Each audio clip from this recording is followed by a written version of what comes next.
بزرگان محترم اور برادران عزیز، السلام علیکم ورحمۃ اللہ تعالی وبرکاتہ۔ یہ سورہ حجرات کی آیت کا ایک حصہ ہے جو میں نے آپ کے سامنے ابھی پڑھا، اور اس میں غیبت کی حرمت بیان کی گئی ہے کہ تم ایک دوسرے کی غیبت نہ کیا کرو، اور اس غیبت کی مثال یہ دی گئی ہے کہ اپنے کسی مسلمان بھائی کے پیٹھ پیچھے اس کی برائی کرنا یہ ایسا ہے جیسے اپنے مردہ بھائی کا گوشت کھانا۔ تو قرآن کہتا ہے کیا تم میں سے کوئی یہ پسند کرے گا کہ اپنے مردہ بھائی کا گوشت کھائے؟ فَكَرِهْتُمُوهُ، تم یقیناً اس کو برا سمجھو گے، اور اس لیے اللہ سے ڈرو۔ ان اللہ تواب الرحیم، اللہ تعالیٰ توبہ قبول کرنے والے بھی ہیں، رحمت کرنے والے بھی ہیں۔ پچھلے جمعہ میں نے عرض کیا تھا کہ غیبت، رسول کریم صلی اللہ علیہ وسلم نے خود غیبت کی یہ تعریف فرمائی ہے، یعنی اس کا مطلب یہ بتایا ہے کہ تم اپنے کسی مسلمان بھائی کا اس کے پیٹھ پیچھے اس طرح تذکرہ کرو جسے وہ ناپسند کرتا ہو، یعنی جب اس کو پتہ لگے کہ میرا اس طرح ذکر کیا گیا تھا تو اس کے دل میں میل آئے، اس کے دل میں کدورت پیدا ہو، اس کو تکلیف ہو۔ یہ ہے غیبت۔ اور اس غیبت کے حرام ہونے کے لیے اس سے بڑی اور کیا بات ہوگی کہ اس کو زنا سے بھی بدتر قرار دیا گیا، کہ یہ زنا کے جرم سے بھی بدتر ہے۔ آپ ذرا سوچیں کہ العیاذ باللہ اگر کسی شخص کے بارے میں لوگوں کو یہ پتہ چل جائے کہ اللہ بچائے یہ زنا کے جرم میں مبتلا ہے، تو سارے معاشرے میں اس کی کیا حیثیت رہے گی؟ سارے معاشرے میں اس کو نکو بنایا جائے گا، سارے معاشرہ اس کو برا بھلا کہے گا،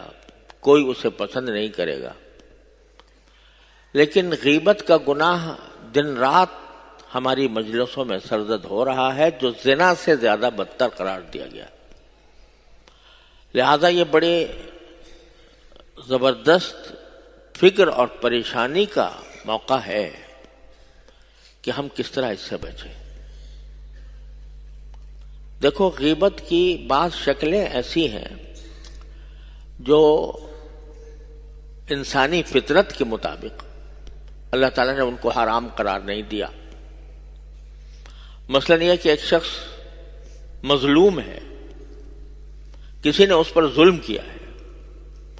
اور ظلم کرنے کے نتیجے میں بیچارے کا کوئی پریشانی لاحق ہوئی ہے، اس کا دل کڑ رہا ہے، تو وہ اگر اپنا دکھڑا کسی کے سامنے بیان کرے کہ میرے ساتھ یہ زیادتی ہوئی، میرے ساتھ یہ زیادتی ہوئی، تو اللہ تعالیٰ نے اس کو کوئی منع نہیں کیا۔ یہ انسان کی فطرت ہے کہ اگر اس کے ساتھ کوئی زیادتی ہوئی ہو تو وہ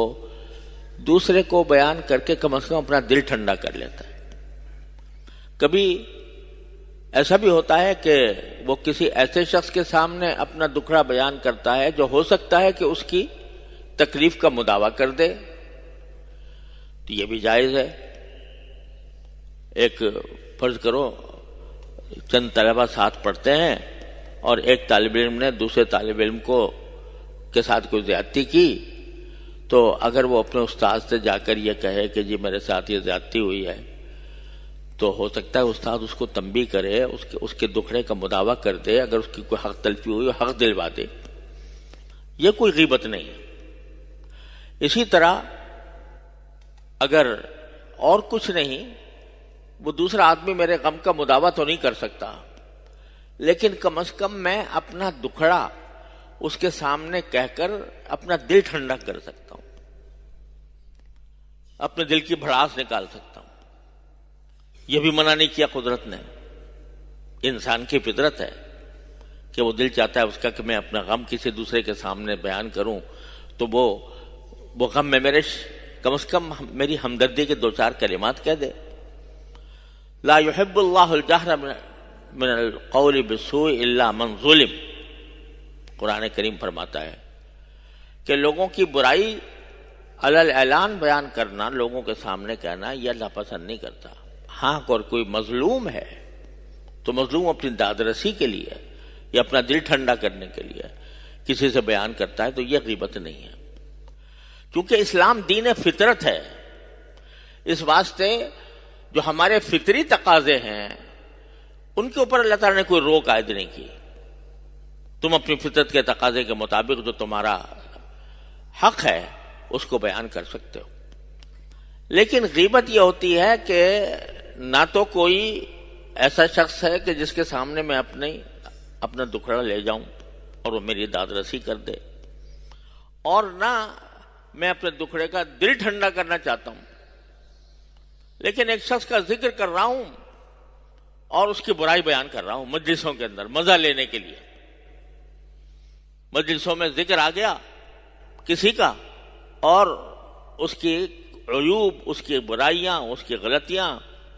بیان ہو رہی ہیں، اس سے مزہ لیا جا رہا ہے، اس کا مذاق اڑایا جا رہا ہے، اس پر طنز کیے جا رہے ہیں، یہ ہے حرام۔ اس کو اللہ تبارک و تعالیٰ نے فرمایا کہ مردہ بھائی کے گوشت کھانے کے مرادف ہے۔ اور یہ آپ ذرا اگر ہم اپنے سب گریبان میں منہ ڈال کر دیکھیں تو ہماری مجلسوں میں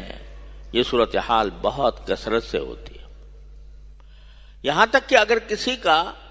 آدمی ذکر کرے اور ذکر اس انداز سے کرے کہ جس میں اس کی تحقیر ہو، چاہے زبان سے کوئی تحقیر کا کلمہ نہیں کہا لیکن انداز ایسا اختیار کر لیا کہ جس سے اس کی تحقیر کا احتمال ہے، وہ بھی غیبت ہے۔ حضرت عائشہ صدیقہ رضی اللہ تعالی عنہ نے ایک مرتبہ ایک خاتون کا ذکر کیا، ان کا خاتون کا ذکر آ گیا تو وہ ذرا پستہ قد تھی، قد چھوٹا تھا ان کا، تو حضرت عائشہ صدیقہ رضی اللہ تعالی عنہ نے ان کا ذکر کرتے ہوئے ایسے کہہ دیا، اشارہ کر دیا ہاتھ سے ان کے پستہ قد ہونے کی طرف۔ تو حضرت نبی کریم سرور دو عالم صلی اللہ علیہ وسلم نے ان کو تنبیہ فرمایا یہ جو تم نے اس طرح ذکر کیا ہے یہ بھی غیبت ہے۔ تو کسی شخص کا توہین آمیز انداز میں ذکر کرنا جو اس کو ناپسند ہو یہ ہے حرام، چاہے وہ عیب جس کا تم ذکر کر رہے ہو واقعتاً اس میں پایا جاتا ہے، تب بھی اس کے پیٹھ پیچھے اس کا ذکر کرنا غیبت ہے، حرام ہے، زنا سے بدتر ہے اگر اس کے اندر وہ عیب پایا جاتا۔